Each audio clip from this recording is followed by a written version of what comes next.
Hello दोस्तों, आप सभी का स्वागत है आपके अपने YouTube channel Jitendra MR study पर।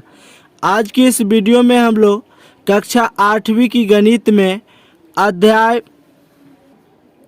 3 जिसमें है ज्यामितीय आकृति की समझ, तो उसी का हम लोग पहला वीडियो देख चुके हैं। अब जो है दूसरा वीडियो देखते हैं। तो देखिए, तो दूसरा वीडियो में आपको क्या देखना है, जैसे आगे पॉइंट दिया हुआ है आकृति का नमूना, उसके बाद है आकृति में भुजा या शीर्ष की संख्या, उसके बाद आकृति का नाम। यहाँ जो भी आकृति दिया हुआ है उसी का नाम इसमें लिखना है और इस आकृति में कितना भुजा है यहाँ लिखना है। तो देखिए, तो जैसे ये आकृति जो है त्रिभुज है। त्रिभुज कैसे है? तो त्रिभुज में 3 भुजा, 3 कोण, 3 शीर्ष होते हैं। जैसे देखिए, तो अगर ऐसे मान लिए 1 हो गया, उसके बाद ई किए तो 2 हो गया और एक बार इधर से मिला दिए तो 3 हो गया। तो इसीलिए त्रिभुज में 3 भुजा है। कितना भुजा है? 3 भुजा और 3 कोण और 3 शीर्ष होते हैं। तो इसका नाम पड़ गया क्या? त्रिभुज। तो उसी प्रकार लिखेंगे यहाँ त्रिभुज। ये आकृति का नाम क्या हो गया? त्रिभुज। तो प्रश्न देखिए, तो आकृति में भुजा या शीर्ष की संख्या कितना है? तो 3। भुजा या शीर्ष दोनों एक ही हुआ। तो आकृति में भुजा या शीर्ष की संख्या कितना है? तो 3। तो यहाँ 3 हो जाएगा। उसी प्रकार देखिए, तो अगला दिया हुआ है आकृति का नाम कैसा है? चतुर्भुज है। चतुर्भुज है कैसे? देखिए, तो ऐसा कुछ बन रहा है, ऐसे कुछ बन रहा है, ऐसे कुछ बना देंगे, यानी चारों भुजा क्या हो रहा है? बराबर हो रहा है। देखिए, तो ये 1 हो गया, उसके बाद 1 2 हो गया, उसके बाद ये 3 हो गया और ये 4, यानी इसमें कितना भुजा है? तो भुजा की संख्या 4 हो गया, इसीलिए इसका नाम होता है चतुर्भुज। चतुर्भुज इसीलिए इसका नाम हो गया। तो उसी प्रकार हम लोग अभी देखते हैं। जैसे यहाँ देखिए, तो आकृति का नमूना। तो आकृति का नमूना ऐसे है, ऐसे है। तो देखिए, तो एक बार ऐसे आया, यहाँ तक 1 हुआ, उसके बाद यहाँ से 2 हो गया, उसके बाद यहाँ 3 हो जाएगा, उसके बाद यहाँ 4 हो गया यहाँ तक, और लास्ट यहाँ से यहाँ तक 5 हो गया। यानी आकृति में भुजा की संख्या कितना? तो 5 हो गया। आकृति का नाम क्या होगा? पंचभुज। यानी 5 है तो पंचभुज, 4 रहेगा तो चतुर्भुज, और 3 है तो त्रिभुज। अब देखिए, तो नेक्स्ट आकृति दिया हुआ है यहाँ तक गिनिए। तो जैसे यहाँ शुरू करते हैं, तो यहाँ 1 हो गया, उसके बाद देखिए, तो यहाँ 2 हो जाएगा, उसके बाद यहाँ से यहाँ 3 हो गया, यहाँ 4 हो गया, ये 5 हो गया और ये 6 हो गया। यानी कि इस आकृति में भुजा की संख्या कितना हो गया? 6। और आकृति का नाम क्या हो गया?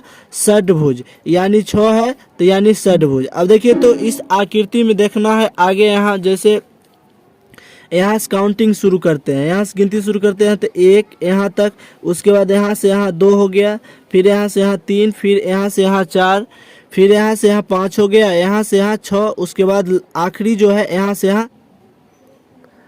देखिए, तो जैसे यहाँ जो है इसमें भुजा की संख्या कितना हो गया? 7। चूँकि 7 लकीर से मिलकर बना है, 1 लकीर, 2 लकीर, 3 लकीर, उसके बाद चौथा, उसके बाद 5वां, 6ठा, 7वां, यानी इसमें 7 लकीर से बना है। तो भुजा की संख्या कितना हो गया? 7।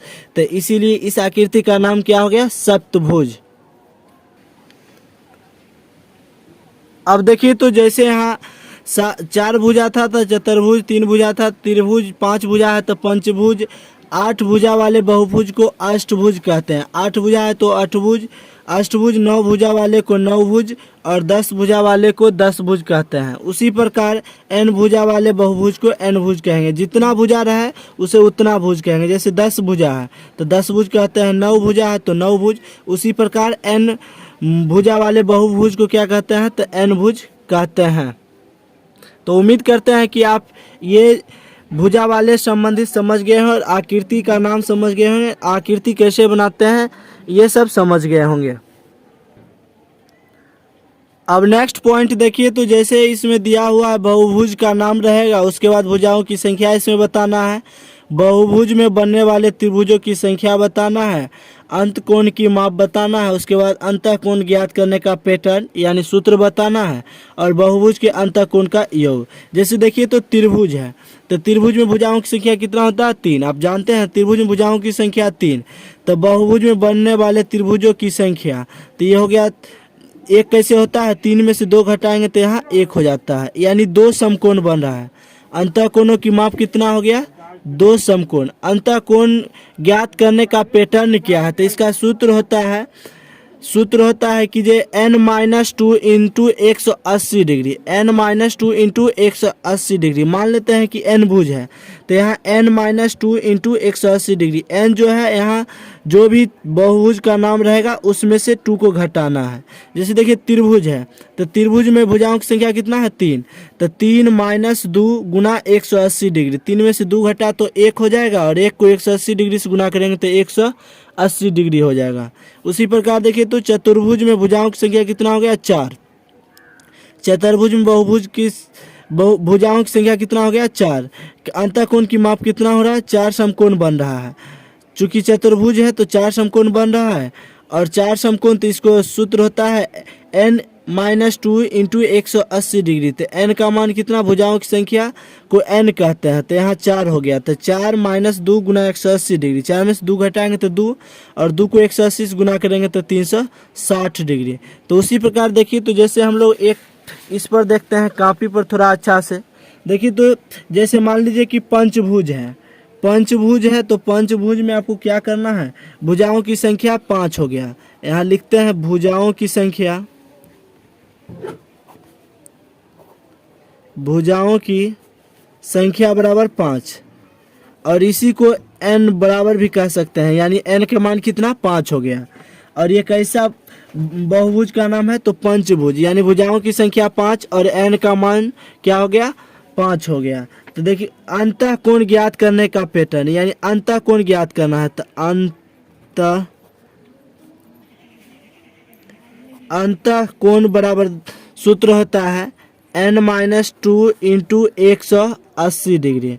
अब देखिए तो n का मान कितना है 5, चूंकि बहुभुज का नाम क्या है तो पंचभुज, लिख लीजिए यहाँ बहुभुज का नाम क्या है तो पंचभुज, बहुभुज का नाम है पंचभुज।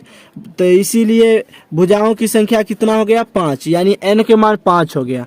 अंतःकोण ज्ञात करना है तो n-2 इंटू 180 डिग्री, तो n का मान कितना हो गया 5, तो 5 - 2 गुना 180 डिग्री, तो 5 में से 2 घटेगा तो यहाँ हो जाएगा 3 गुना 180 डिग्री। अब देखिए तो 18 तिया 54, 18 तिया 54, यहाँ 0 है तो 0, यानी 540 डिग्री, 540 डिग्री।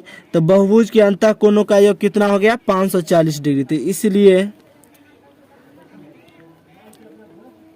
बहुभुज के अंतःकोणों का योग, बहुभुज के अंतःकोणों का योग जो है 540 डिग्री हो गया। कितना 540 डिग्री, और अंतःकोण ज्ञात करना है तो इसी सूत्र लगा के बहुभुज के अंतःकोणों का योग ज्ञात कर सकते हैं। जैसे देखिए तो बहुभुज का नाम जो है सप्तभुज है, बहुभुज का नाम सप्तभुज है तो भुजाओं की संख्या कितना हो जाएगा 7 हो जाएगा। बहुभुज का नाम सप्तभुज है यानी 7 भुजा से बना है, तो भुजाओं की संख्या कितना हो गया 7, और भुजाओं की संख्या 7 हुआ तो इसी को n का मान कहेंगे, तो n का मान कितना हो गया 7। जो भी भुजाओं की संख्या रहेगा उसी को हम लोग n का मान कहते हैं। बहुभुज के अंतःकोण का योग बताना है तो अंतःकोण बराबर सूत्र होता है, अंतःकोण बराबर सूत्र होता है क्या n-2 इंटू 180 डिग्री। तो n का मान कितना है 7, तो यहाँ लिखेंगे 7 - 2 गुना 180 डिग्री। अब देखिए तो 7 में से 2 को घटाते हैं तो यहाँ 5 हो जाएगा, और 5 को क्या करना है 180 डिग्री से गुना करेंगे। तो देखिए तो 18 गुना 5 करते हैं तो 18 × 5 = 90 हो जाएगा, और 0 एगो है तो 1 0, यानी 900 डिग्री। 900 डिग्री हो गया क्या तो बहुभुज के अंतःकोणों का योग, तो यहाँ लिखेंगे। देखिए तो बहुभुज के अंतःकोणों का योग कितना हो गया तो 900 डिग्री, यही निकालना था तो निकाल लिए।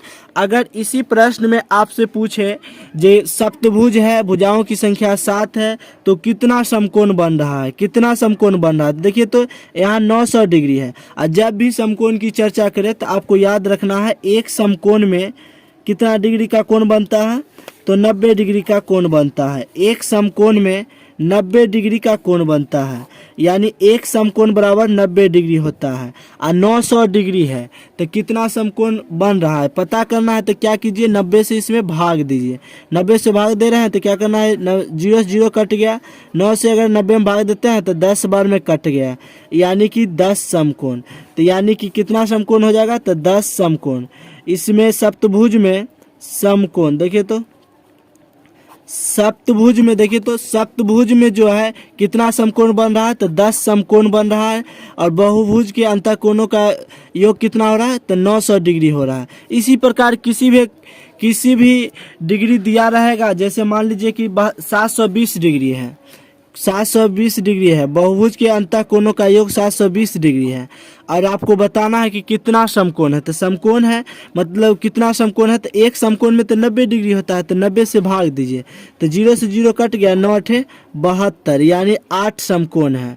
और ये कैसा अति होगा, तो षष्ठभुज होगा, षष्ठभुज होगा समकोण, 8 समकोण बन रहा है।